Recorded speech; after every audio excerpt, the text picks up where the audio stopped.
Varicose వ్యాధితో బాధపడుతున్నారంట. తక్కువ ఖర్చుతో ట్రీట్మెంట్ కావాలి అనుకుంటే ఎవిస్ హాస్పిటల్ని సంప్రదించండి. నమస్కారం. పంచతంత్రంలోని రకరకాల కథలు చెప్పుకుంటున్నాం. ఇవాళ ఒక ప్రత్యేకమైన కథ చెప్తాం. వల్మీకోదరస్థ సర్ప కథ. వల్మీకము ఉదరము అంటే పుట్టలోను పొట్టలోను ఉన్న పాముల కథ అన్నమాట. సాధారణంగా వ్యక్తులు ఏం చేస్తారంటే ఏదైనా పోట్లాడుకున్నారనుకోండి, ఒకళ్ళ రహస్యాలు ఒకళ్ళు బయట పెట్టేస్తారు. నువ్వు అప్పుడు అలా చేయలేదా అని వాళ్ళు, నువ్వు ఇప్పుడు ఎలా చేసావు నాకు తెలుసులే, మీ ఇంట్లో ఉన్న వస్తువు ఎలా వచ్చిందో, ఇలా మాట్లాడుకుంటారు. పోట్లాట వచ్చినప్పుడు సంయమనంగా ఉండటం నేర్చుకోకపోతే తమ రహస్యాలు ఒకళ్ళు బయట వేసేసుకుంటారని చెప్పడానికి ఉదాహరణగా ఈ కథని చెప్పారు. అయితే ఇందులో ఇంకొక వేరే పాయింట్ ఉంటుంది. కథ తర్వాత మళ్ళీ చెప్పుకుందాం. పూర్వం ఒక రాజుగారికి ఒక కుమారుడు కలిగాడు. ఈ కుమారుడు పుట్టినప్పటి నుంచి పారసైట్స్ తోటి బాధపడేవాడు. అతని పొట్టలో పాములు ఉండేవి పాపం. అయితే విపరీతమైన ఆకలి, ఆహారం తీసుకున్నా కూడా ఎప్పుడు వాంతులు మోషన్స్ అలా అయిపోయి బక్క చిక్కిపోయి ఎప్పుడు కడుపులో నొప్పితోటే ఉండేవాడు. అవేవో 2 పాములో ఏమిటో అనుకునేవాళ్ళు. మనం చెప్పుకుంటాం, మన దగ్గర పాములు ఉంటాయి, ఎలికిపాము అంటారు, ఎలికిపాములు 2 ఉంటాయి అంటారు. ఈ వైద్యులు పిల్లాడికి కొంచెం 13-14 సంవత్సరాలు వచ్చాక తెలుసుకున్నారు ఇతని పొట్టలో ఒక పాము ఉందని.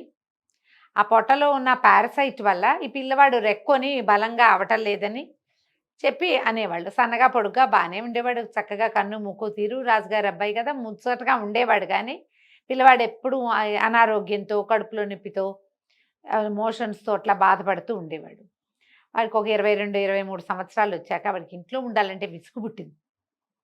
ఇక ఉండలేకపోయాడు. ఎప్పుడు మందులు, వైద్యాలు, అమ్మా నాన్న బాధపడ్డాలు, వచ్చిన వాళ్ళంతా పరామర్శించటాలు, చాలా విసుగ్గా ఉండి అతను నేను ఇంట్లో ఉండనని ఏదో రాజ్యానికి బయటికి వెళ్ళిపోయి ఏదో ఒక వేరే రాజ్యంలో ఒక దేవళం, పాతపడిపోయిన పురాతనమైన ఒక దేవళం ఉంటే ఆ దేవళంలో ఉండి ఆ రాజ్యంలో తిరుగుతూ ఉండేవాడు. కడుపులో నొప్పిగా ఉంటే బాధపడేవాడు, ఆహారం దొరికినప్పుడు తింటూ ఒక దేశద్రిమ్మరిలాగా ఉండిపోయాడనమాట.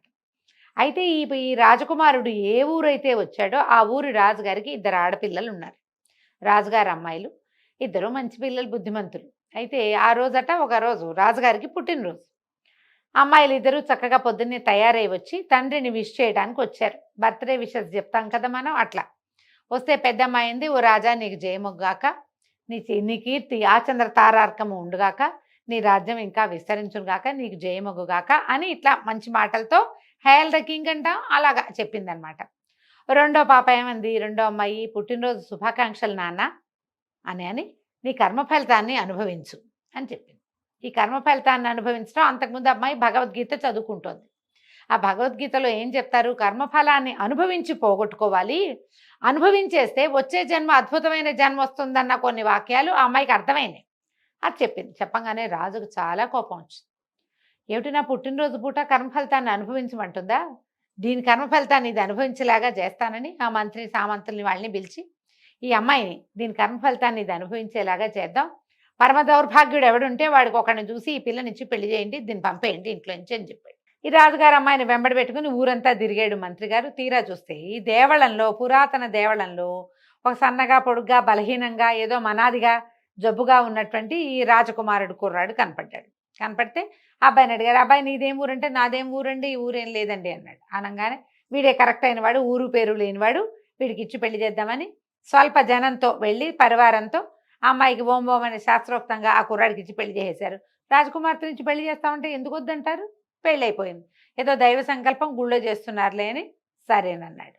పెళ్ళైపోయాక అమ్మాయి ఆనందంగానే ఉంది. ఏమనుకుంది, నా కర్మ ఫలితం ఇది, భగవంతుడు ఇదే ఇచ్చాడు నాకు, కాబట్టి నేను దీన్ని ఆనందంగా స్వీకరిస్తానని కొద్దిపాటి జనాలతోటి అమ్మాయికి ఇచ్చారు, ఏదో చిన్న 4 అమ్మాయి వాళ్ళతోటి ఇక భర్తను తీసుకుని ఈ ఊరు నుంచి వెళ్ళిపోయింది.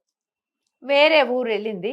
ఒక చెరువు పక్కన చక్కగా ఖాళీ స్థలము, ఒక పాత దేవళము ఉంటే ఆ ఖాళీ స్థలంలో ఒక చిన్న డేరా లాంటిది వేయించుకుని భర్తను అక్కడ కూర్చోబెట్టి, ఏమంటే ఊళ్ళోకి వెళ్ళి నేను సరుకులు పట్టుకొస్తానని ఆ అమ్మాయి కాస్త ఊళ్ళోకి వెళ్ళి సామాన్లు అవి తెచ్చుకుని వస్తూ ఉంటే అమ్మాయికి ఒక విచిత్రమైన దృశ్యం కనపడింది. ఏమట, ఈ రాజకుమారుడు బాగా నిద్ర వచ్చి బయట గాలేస్తోందని ఓ పుట్ట పక్కన పడుకున్నాడు. ఆ చెరువు పక్కనే ఓ పుట్ట ఉంది.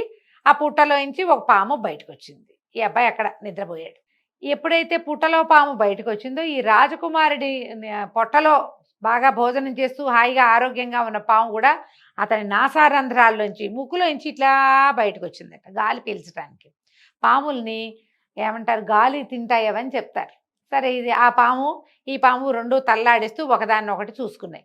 చూసుకుంటే ఆ పుట్టలో ఉన్న పామంది, ఓసిని దుంపదగా, ఇంత చక్కటి పిల్లవాడు, ఎంత బాగున్నాడు కళగా రాజకుమారుడు, వాడి పొట్టలో చేరి వాడిని ఇట్లా జబ్బు పాలు చేసావేమే, నీకేం పోయే కాలం అని ఆ పుట్టలో ఉన్న పాము అడిగింది. అడిగేసరికల్లా ఈ రాజకుమారుడి పొట్టలో ఉన్న పాము అంది, ఏమిటి, నేను చిన్నప్పటి నుంచి ఉన్నాను, వీడు పుట్టక నుంచే నేను హాయిగానే ఉన్నాను, నువ్వు మాత్రం రెండు పెద్ద పెద్ద బంగారం బిందెల బంగారం మీద కూర్చోలేదా, బంగారపు బిందెలతో బంగారం ఉంది ఈ పుట్టలో, నువ్వు కూర్చుని నువ్వు ఆనందిస్తున్నావు, నీకు మాత్రం లేదా అంటే నువ్వు అని మాట్లాడుకుని బుసలు కొట్టుకుంటున్నాయి.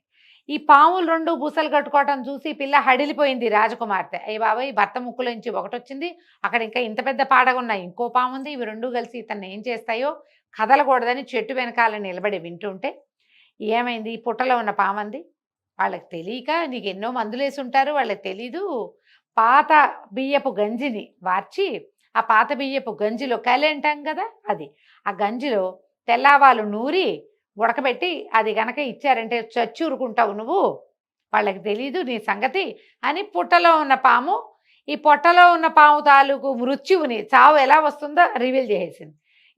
వీడి ముక్కులోంచి బయటకు వచ్చింది కదా, అది మాత్రం ఎందుకు ఊరుకుంటుంది, అదేమందంటే, ఆ జనాలకు తెలియక కానీ నీ పుట్టలో వేడివేడి నీళ్లు కానీ వేడివేడి నూనె కానీ పోసారంటే కాలేది, చచ్చూరుకుంటావు నువ్వు, ఆ బంగారం అంతా బయటకు వస్తుంది, హాయిగా అనుభవిస్తారు, జనాలకు తెలియక ఇట్లా చేశారు, నిన్ను వదిలిపెట్టేశారు అంటే రెండు బుస్సులు ఆడుకున్నాయి. పుట్టలో ఉన్న పాము లోపలికి వెళ్ళిపోయింది, పొట్టలో ఉన్న పాము కిందకి వెళ్ళిపోయింది, లోపలికి పొట్టలోకి వెళ్ళిపోయింది. ఈ అమ్మాయి ఏం చేసింది, మళ్ళీ బజార్ వెళ్ళి చక్కగా ఒక పెద్ద బాణలి, ఒక పేద డబ్బాడు నూనె పట్టుకొచ్చి తెచ్చుకుంది. దాంతోపాటుగా పాత బియ్యం ఎక్కడున్నాయో వెతికి, తెల్లవాళ్ళు కూడా వెతుక్కుని అవి నూరడానికి ఒక రోలు కూడా పుచ్చుకుని అన్ని సామాన్లు ఒక పండివాడితో మోయించుకుని తీసుకొచ్చి అక్కడ పెట్టి భర్తకి చెప్పింది, ఏమండి గంజి కాసిస్తాను తాగుదురుగాని అని చెప్పి చక్కగా ఆ పాత బియ్యాన్ని పొయ్యి మీద పెట్టి బియ్యం గడిగటం, చెరువు ఉందిగా పక్కనే, బియ్యం గడిగింది, ఒక కుండలో శుభ్రంగా నీళ్లు పోసింది, పొయ్యి మీద పెట్టింది, బాగా అన్నం కొత్త అలా ఉడికాక అన్నపు గంజి వార్చి ఈ తెల్లవాళ్ళని రోలు తెచ్చిందిగా అందులో నున్నగా నూరేసేసి మెత్తగా ఆవాలు అందులో కలిపింది, ఆ గంజి కుండని ఎత్తి పొయ్యి మీద పెట్టింది. బాగా ఉడికాక భర్తకి చెప్పింది, ఇది చాలా మంచిదండి, మీ కడుపులో నొప్పి తగ్గుతుంటే ఊళ్ళో వైద్యుడు చెప్పాడని భర్తతో మొత్తం గంజి అంతా తాగిచ్చేసింది. తాగిచ్చేసరికల్లా తాగిన కాసేపటికి ఇతను ఏమీ కడుపులో నొప్పి వస్తుంది, నేను బాత్రూమ్కి వెళ్ళాలని చెప్పాడు. పెద్ద మోషన్ అయ్యేసరికి ఆ పొట్టలో ఉన్న పాము చచ్చిపోయి ఆ మోషన్లో బయటపడిపోయింది. రాజకుమారుడు ఉత్సాహంగా తిరిగి వచ్చాడు.